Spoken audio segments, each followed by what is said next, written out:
Hello and welcome back to another Radical Red challenge run. Today I'm going to be using Red's team, specifically the one from Generation 4 when you fight him on the top of Mount Coronet. It's a pretty iconic team, but I'm going to go through it anyway. We've got Light Ball Pikachu with Fake Out, Zippy Zap, Volt Switch Extreme Speed. We've got Leftovers Snorlax, Body Slam Protect, High Horsepower Yawn, bit of utility, bit of damage. We've got Mega Venusaur, that's just for the fight against Lorelei, because its usefulness falls off after that. We've got Lapras with the Water Absorb, Scald, Dragon Pulse, Boom Burst Protect, with the Throat Spray, should be able to get some damage off. White Herb Blastoise, if we can Shell Smash, we'll get our defenses back, do a lot of damage with our coverage. And lastly, we got Charizard, Focus Sash for the moment, but we're going to switch to Charizard X with the Tough Lord boost and the physical damage we're going to put out. Up first, we have the fight against Lorelei. Lead with Pikachu and Venusaur. Fake Out Sludge Bomb is able to take out Ogerpon, and we take very little damage from the Politoed in return. And Pikachu is able to stay healthy. Walking Wake then comes in. I Volt Switch out on the Politoed, get massive damage off with our Pikachu as Venusaur does go down to the Hurricane from the Walking Wake. Here I'm able to send in Lapras with the Water Absorb, meaning we take no damage from the Scald. Snorlax is the one I send out next, as I'm able to protect with Lapras, so then I don't take any damage from the incoming Dragon Pulse, Yawn on the Walking Wake, and then just go for Boom Burst on the next turn to get the Throat Spray boost on Lapras. We tank the Dragon Pulse, do big damage with Boom Burst. Snorlax doesn't take any damage thanks to the Protect, and Walking Wake falls asleep. I do end up protecting with Lapras this turn,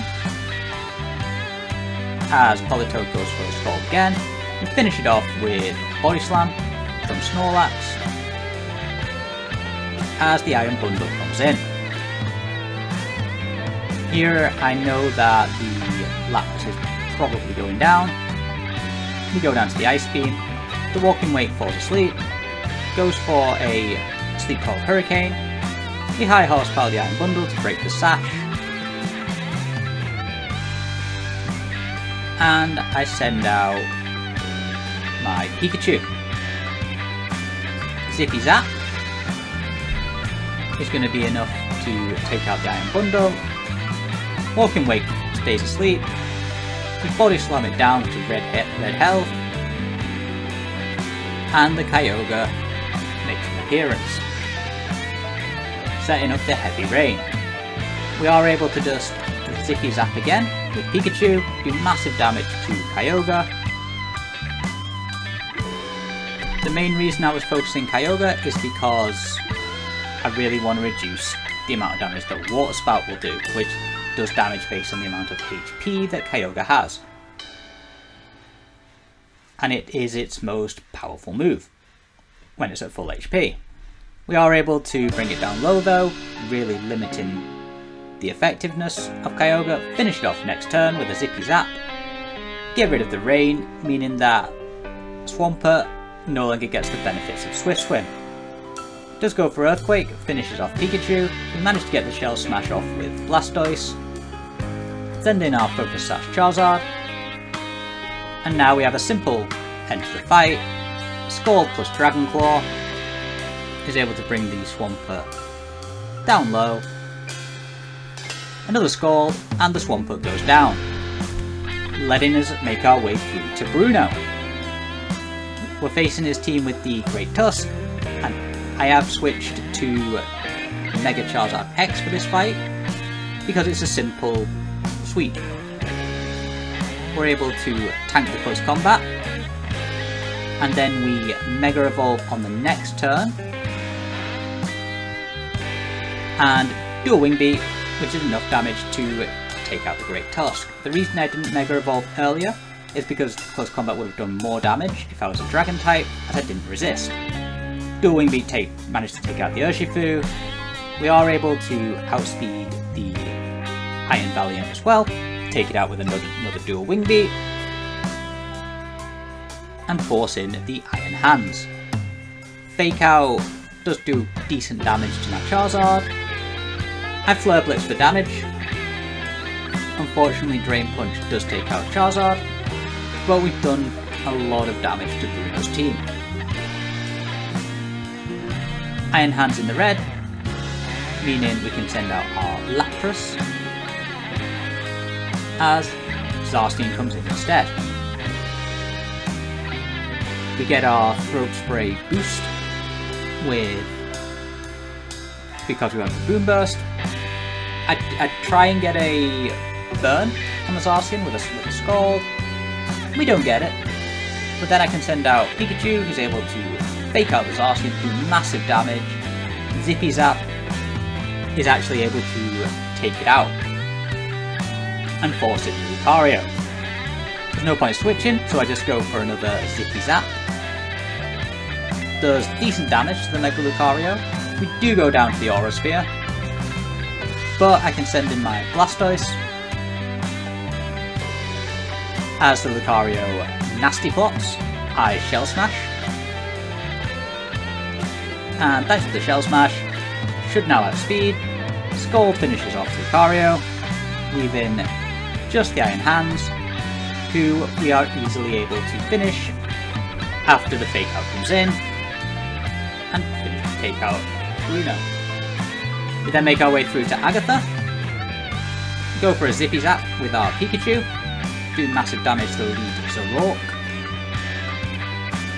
Dark Pulse does big damage in return, but we are able to finish it off. Up next is the Marshadow. Once again, just go for Zippy Zap, break the Focus Sash, as Marshadow goes for Close Combat, and actually finishes off Pikachu. But we get lucky and we get the Static Proc, meaning I can send in Charizard, who's now going to be able to outspeed, and I can risk a Dragon Dance because of the paralysis. I then Mega Evolve on the next turn, do a Wing Beat, finish off the Marshadow, and in comes Gholdengo. I do just Flare Blitz. At +1, it's enough to take out the Gholdengo. We do take quite a lot of damage in recoil, and Flutter Mane comes out.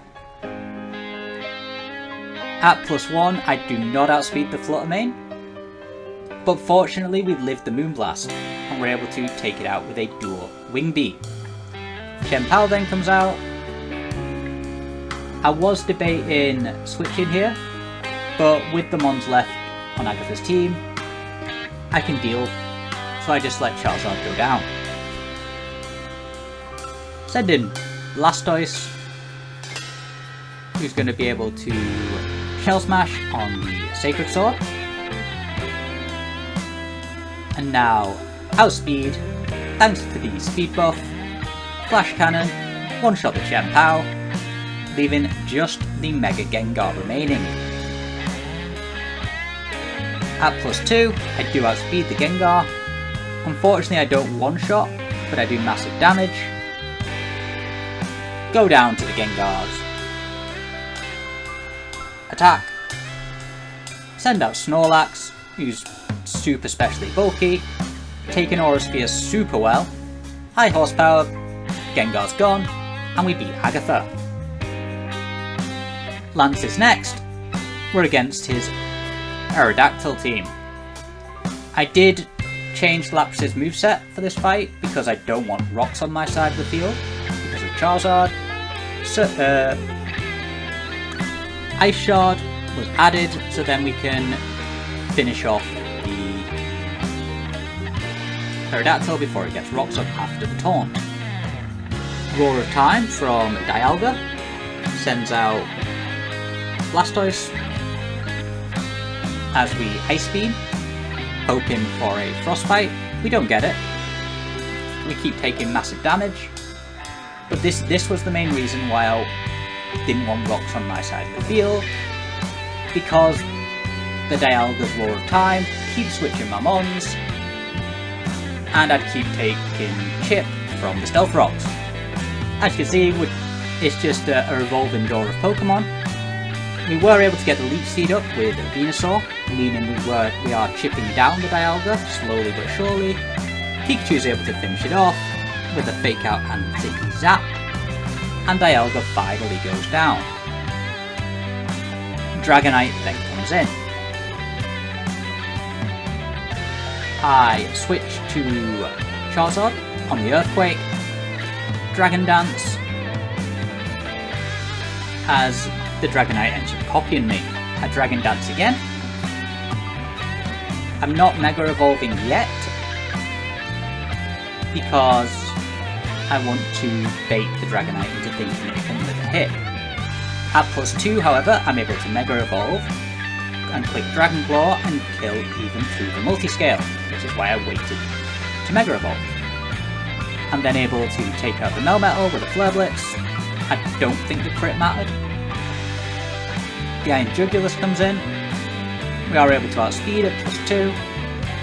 I do just go for the Flare Blitz. It's the most damage, it guarantees kills, and down goes the Iron Jugulus, leaving just the Salamence remaining. We do get intimidated, but we're still +1, and with the Tough Claws boost, Dragon Claw is easily able to finish off the Salamence, and Charizard finishes off Lance, leaving just the champion. Against Pheromosa, I do just go for Surf, as the champion actually switches into Ditto to get the Water Absorb from Lapras. I Protect to scout and see what it's going for. I do just then go into Blastoise, as the Ditto switches out and Yveltal comes in. I Shell Smash on the Dark Hole, hoping that I'm not going to fall asleep. I get lucky, and we're able to get the Shell Smash off with our Blastoise. Then go for an Ice Beam, do a lot less damage than I wanted to on the Yveltal, because I always forget just how bulky Yveltal is. Fortunately, I have Pikachu in the back, who would have been able to take out the Yveltal if it didn't go for Sucker Punch. And so I have to hope that I get lucky again and switch into my Charizard. For some reason Yveltal switches out, and I'm able to get a free Dragon Dance as Eternatus comes in. I didn't want to get too set up with Charizard in this fight because the Ditto is in the back, and at +1 I am able to outspeed the Eternatus and one-shot it. Dual Wing Beat is able to take out the Pheromosa as well. The Metagross comes in, Flare Blitz does massive damage to the Metagross. We do take a lot of recoil, but the Metagross does go down, and forcing in the Miraidon. At +1, I am able to outspeed, and Dragon Claw once again one-shots, leaving just the Yveltal and the Ditto remaining. This time, I am able to take out the Yveltal with a Dragon Claw, leaving just the Ditto, which does transform into my Charizard X. I get one shot because it's +1. Fortunately, I have Venusaur and Snorlax in the back, who are bulky enough to take a hit. We get the Leech Seed off, waste a turn of Dragon Claw with Protect, because that is another weakness of the Ditto. It only has 5 PP for all of its moves, and its Choice Scarf. So as long as I can make it attack 5 turns, waste its PP, I can get it to struggle to death, while also gaining some HP back, with leftovers and a leech seed. I do yawn for a bit more insurance, and just in case it crits, Snorlax is able to bring the Ditto down to red, Leech Seed brings it down even lower, and then one more Body Slam while it's fast asleep is able to finish it off, and we beat the champion. We beat Blue with Red's team. To be honest, this was a pretty good team. Charizard X is really good into this Elite Four, so it made a lot of the fights quite easy. And honestly, Pikachu put in a lot more work than I thought it would, showing why Red uses it and why it's such a good mon.